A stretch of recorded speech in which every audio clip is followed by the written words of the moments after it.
So hi and welcome back, and yes, I'm back in Bermondsey again with my Minolta X300, and we're out with this mystery new colour film. Well, I say mystery new colour film, I've only seen one video on it, and they exposed the film at 400 ISO, which is the actual box speed, but I bought this and it states on there that I should be exposing at 200 because you get a better saturation, a better density with the actual negatives like that. So that's what I'm going to do. I'm going to expose it at 200, and what I'm going to do is I'm going to make sure I get photographs in different lighting conditions, so we can have a good look. Is it better at working in low contrast light? Is it better at working in high contrast bright light? I've got a mixed day today, so I've got quite a lot of cloud, but obviously the sun comes through as well, which would help. So we're going to try, and I want to take some pictures of some colourful things as well. Hope the wind isn't too noisy on this, but I was trying to keep out the wind and talk to you at the same time. Okay, let's get going. So we started with one of my favourite pubs in London, the Mayflower, and it's got a really mixed light. It's got some really bright highlights in the upper floor, and then obviously you've got the black of the actual frontage of the pub as well. So, and then you've got some nice shadows as well where it says church stairs. So I'm hoping this will give us an idea of what it will really look like. And yeah, there is an argument going on in the background, you can probably hear. So hi and welcome back, and I'm back in Bedford for a few hours, and I didn't have much chance to do any filming when I was out yesterday and the day before, although I did speak to you right at the start when I was in London, in Bermondsey. So what I want to do with this film is not so much go out and take photographs in a sense of like I'm looking for that stunning shot. I want to find out what this film's good for, so that whether it be the shadows, the highlights, that sort of thing. So I'm testing it in different types of light. An example being is yesterday I took a photograph of some flowers, which you'll see now, and one lot was in shade and the other was in bright sunlight, and I wanted to see what difference it gave us when we were doing that. And I'm out again today. I'm trying to look for colourful things to photograph, to actually use to show you what its colour rendition is, and give you a real proper look at this film, because I've only ever seen one video about this film. They shot it at 400 ISO, and it's recommended to shoot at 200 ISO, and I've seen the 200, I've seen the 400, and they're right, it needs to be shot at 200 ISO to get the best from it. So that's what I've been doing.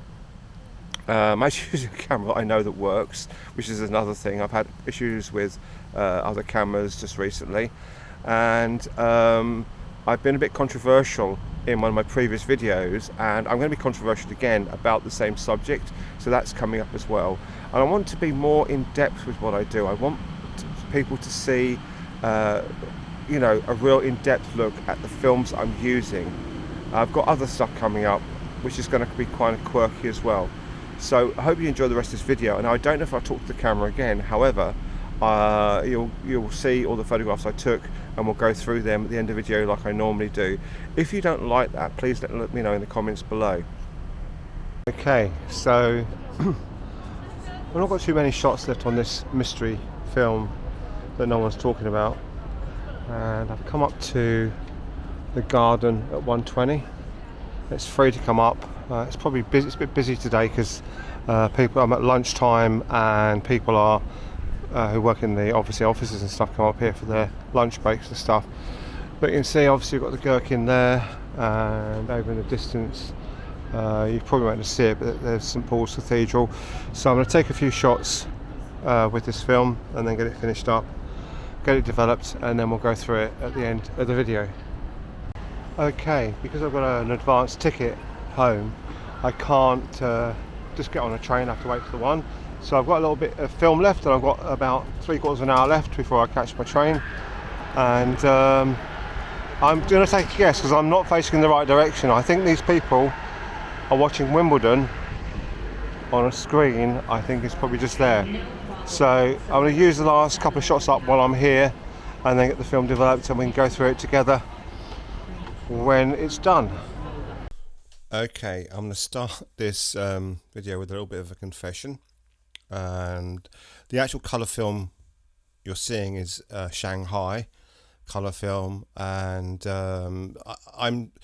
I've seen one video about it, and I've not seen anything else. I managed to get a roll that's available in the UK, and the background photograph on this opening bit was actually taken on my mobile phone.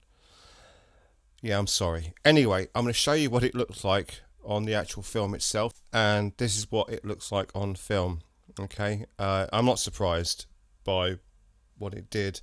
In fact, the lab skiers in Northampton who do my processing for me, big shout out to them. They are fantastic.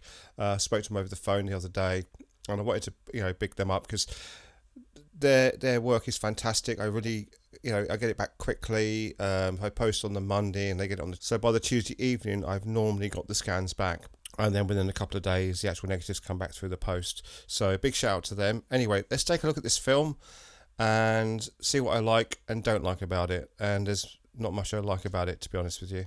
So I thought I'd start with the two photographs of in shade and in bright light. The colours, they're all right. They're not brilliant. The accuracy is quite good. Looking at these, but the greens aren't good. I'm talking about the reds, the oranges, and the yellows. But the greens are really quite awful. I did notice about the negatives when I actually got them back was they come back this morning, is they look like expired film, although they're not. But you can clearly see it's quite grainy. I wouldn't say it's any more grainy than a normal 400 film, perhaps a little. And this is the one in the shadow, and this is the one in the bright sunlight. And there is a difference, but there's more important things to look at. I will show you a shot now that was taken with a mixture of shadow and bright sunlight, and it's not good. It's not a good result. So here you go. And remember, I was saying I wasn't taking photographs to be like exotically wonderful and every shot had to be like the most amazing thing.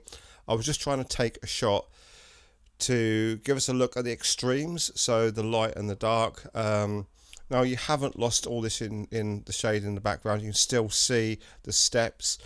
So the actual sunlight coming through between the leaves is blown out, and also the foreground here is blown out. Now, I know that other films do far better job than this, and I have now taken time to go through all the photographs, and it's not a film that I would return to unless there was something very specific I wanted to do. But I've got other films that can do that like the NC500. So I won't be coming back to this film, but I just wanted to show you, and I want to show you a few more of them as well. So this is in shade, and it's literally in when I was filming in the park earlier on in the video. You don't see these, but I actually photographed them. They were opposite me. The colour rendition is actually quite good on this. So if you're going to use it for anything, use it for colourful things in shade. But other than that, I didn't really find a good use for it. And we're going to look at some of the other shots now. Obviously, you saw in the video me near St Pancras Station, and you saw me looking at the people watching the live Wimbledon feed. Okay, and I'm going to show you a couple of those now. What I might do is I'll take some screen grabs of the actual Wimbledon feed I was getting from my DJI, and then you can see the difference between the two. I wanted to take a second look at the Mayflower photograph I took with the people arguing in the background, and it hasn't been too bad. The highlights are still good. They're not overexposed. The shadows are really grungy and dark. But as I say, it's not a film I go back to. Looking at this, there is a film photography project film. It's a 125 ISO. It's giving me very similar to what that was. Now I don't know what that particular film is. I had that about 5 years ago, and it was giving very, very similar results to this, but it isn't that. I don't think they're not the same film, I don't believe. And you saw these earlier in the video, and I was lucky enough when I took the shots to be able to rest the camera against the glass, so I didn't get any reflection coming back from the glass. So you can see the picture of the gherkins come up quite well. It's very flat, although it was a very, very bright day with very, very high contrast light. This is really, really flat. Although I don't even know how consistent this film actually is, to be honest with you. But as I say, I want you to choose. So I really want you to interact with me within the comments. I want you to tell me the sort of videos you want me to make, because I have a small group of people that follow me and regularly watch my videos. And do you want to see more of this sort of stuff? Tell me what you like about this film. Tell me what you dislike and what you've seen on the videos. What I'm going to be doing is I'm looking at setting up a Patreon so that people who join the Patreon will be able to download all the stuff I take for the channel as well. So there is that. I'm having that idea, or doing some other method where people can actually download the photographs I've taken and then look at them close up. Okay. And probably then we'll finish on the nicest photograph of the ruby violet van selling things, and it's quite a nice timeless type shot, really. And yeah, so anyway, I hope you've enjoyed this video. Don't forget to like, comment, subscribe, and I will see you soon, and we're going to be talking about Japan again. Bye for now.